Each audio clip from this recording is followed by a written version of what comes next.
Good morning everyone. सभी साथियों का स्वागत है आपके अपने यूट्यूब चैनल रामगढ़ एडुकेयर में। जितने भी साथियों ने ग्रेजुएशन किया है, पोस्ट ग्रेजुएशन किया है या फिर ग्रेजुएशन करने वाले हैं, पोस्ट ग्रेजुएशन करेंगे, उनके लिए बड़ी अपडेट है साथियों। यूजीसी यहाँ पर बहुत बड़ा तैयारी कर रहा है। जो विश्वविद्यालयों में लेक्चरर के लिए या फिर असिस्टेंट प्रोफेसर के लिए जो नियुक्ति की जो नियमावली है, जो बहाली की जो नियमावली है, इसमें बड़ा बदलाव देखने को मिल सकता है। अब यहाँ पर ग्रेजुएशन वाले डायरेक्ट कॉलेजों में शिक्षक बन सकेंगे, पोस्ट ग्रेजुएशन वाले भी डायरेक्ट बन सकेंगे। उनको पीएचडी की भी आवश्यकता यहाँ पर नहीं पड़ने वाली है। ऐसी तैयारी चल रही है, जो नया अपडेट निकल करके आया है। तो शिक्षा से जितने भी जुड़े हुए, टीचिंग से रिलेटेड जितने भी स्पेशल न्यूज़ रहते हैं आपको तो दिए जाते हैं, तो आप लोग बने रहेंगे। क्या अपडेट है सारा समझते हैं। और पीडीएफ जो है आपको टेलीग्राम पे मिलते हैं, तो वहाँ भी ज्वाइन कर सकते हैं। शिक्षक पात्रता के लिए स्टार्टअप आइडिया, पेटेंट, उद्यमिता जैसे नए मानकों को भी जोड़ा जाएगा। और ये आज की ताज़ा अपडेट है और ये बड़ी अपडेट है। देश में अब ग्रेजुएट डिग्रीधारी भी सीधे उच्च शिक्षण संस्थान में बतौर फैकल्टी नियुक्त हो सकेंगे। यानी कि जो ग्रेजुएशन जो है, ग्रेजुएशन किए हुए हैं, वो भी अब नियुक्ति पा सकेंगे बतौर फैकल्टी शिक्षण संस्थानों में, उच्च शिक्षण संस्थानों में। बात को समझिए आप। बस शर्त यह है कि उनमें उद्यमिता, स्टार्टअप जैसे नए क्षेत्रों और उद्योगों भागीदारी को लेकर जुनून हो। तो ग्रेजुएशन वाले भी असिस्टेंट प्रोफेसर, लेक्चरर बन पाएंगे शिक्षण संस्थानों में। उनको यहाँ पर नौकरी मिलेगी। उनमें क्या होना चाहिए? उनमें स्टार्टअप, उद्यमिता जैसे नए क्षेत्रों और उद्योगों की भागीदारी को लेकर क्या होना चाहिए? जुनून होना चाहिए। बात को समझिए, बहुत ही अच्छी बात है ये। नेशनल एजुकेशन पॉलिसी में बदलाव होने वाली है। यदि ग्रेजुएशन, पीजी और पीएचडी के विषय अलग अलग हो तो उन्हें भी शिक्षक के रूप में भर्ती किया जा सकेगा।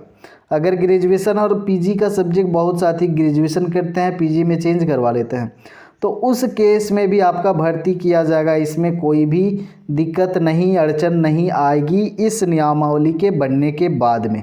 अब कब नियमावली बनती है तब आप लोगों को अपडेट दिया जाएगा। फिलहाल ये अपडेट शोध पत्रों के प्रकाशन जैसे पारंपरिक मानकों के समांतर उम्मीदवारों के स्टार्टअप आइडिया, उद्यमिता में योगदान, शोध व्यवसायीकरण, पेटेंट और उद्योग भागीदारी बनाने की क्षमता जैसे नए मानक जोड़े जाएंगे।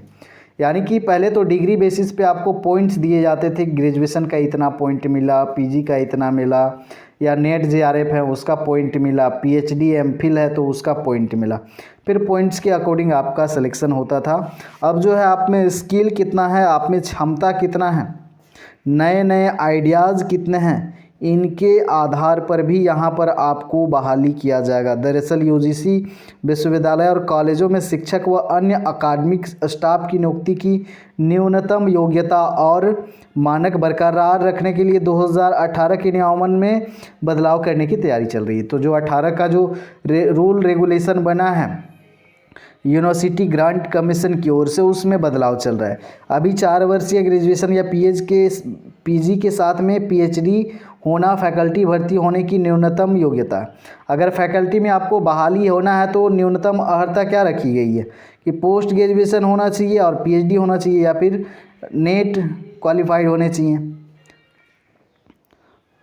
लेकिन यहाँ पर देखिए, होने की न्यूनतम योग्यता है और रिसर्च पेपर की संख्या भर्ती को आसान बनाती है। मौजूदा नियमों के मुताबिक उम्मीदवार की ग्रेजुएशन, पीजी और पीएचडी समान विषय में ही होनी चाहिए थी, लेकिन अब यह जो है अलग अलग विषयों में भी होगी। पहले अनुमति नहीं है, अभी भी नहीं है। जब नियमावली बनेगा तो आप ग्रेजुएशन अलग सब्जेक्ट से, पीजी अलग सब्जेक्ट से भी कर पाएंगे।